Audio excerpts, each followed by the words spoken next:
know very little about my origins. My mother was single, very young, and fighting her own demons after having faced enormous challenges in her own upbringing. I was fostered from 6 months and later went to permanent adoptive parents in my hometown of Plymouth in the West Country. Just as things got settled, my adoptive father, whom I adored, became seriously ill. Leukemia. He was gone before the end of the year. I wept for weeks. My most enduring memory of childhood is one of anxiety, frustration, and rage. With the passing of my father, I was sent to a Catholic children's home and later boarding school, whilst my adoptive mother tried to pick up the pieces of her life. I was intensely unhappy being away from her, got behind in my schoolwork, was acting up. I was expelled from a number of schools and finally sent to an approved school in South Devon. It was my short, sharp shot. I was molested in my first term, a deep wound that would affect me for years. That term I saw so many things that truly terrified me. 2 boys had run away, and in the showers next day I saw the results of their punishment, beaten literally black and blue by a house parent. Things began to change after the 70s for the better, but the constant psychological abuse and existing in a totally loveless atmosphere had made its mark on me.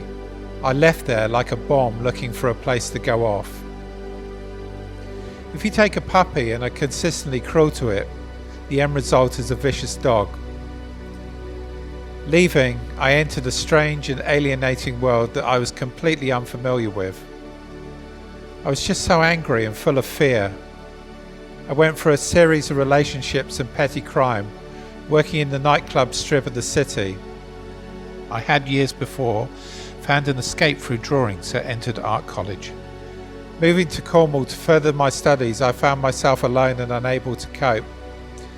I was a heavy drinker, always looking for a laugh or a place to belong. I was a piece that simply didn't fit. My main reason for turning to drugs was to belong. The people who welcomed me in as a family became lifelong friends. Finally, I found somewhere I belonged. Within a year, I was deeply mentally ill. The anxiety, the ghosts just took over. I dropped out of college, found myself homeless, and at times became suicidal. Finally, I had a complete mental breakdown. One day I found myself in an empty church. I wept and prayed, but heaven was silent. But I had been heard. I had a series of visions after that, and bumped into a number of people who were able to point the way. A student advisor from college got me into a house. There was a number of Christians in it. Without judgment and incredible love, they talked to me, comforted me, challenged me. Something inexplicable happened. As we talked, a physical presence of love enveloped me. For a week, my heart was strangely warmed. I surrendered my life to Jesus on June the 18th, 1989, 30 years to this very day. My faith has grown and I have experienced things that just defy human explanation. Much of the damage has been healed away, including anxiety. But I've not been able to do this without the incredible people I've crossed paths with. It really is not so much the journey, but the people you meet along the way. I'm only here because of the care of others. I now live in Australia, have the love of a family of my own, seen my dreams to be an illustrator come true.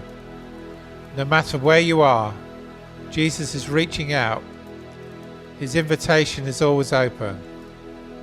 No burden too heavy, no problem too small. In all, he is able. To the 30 years.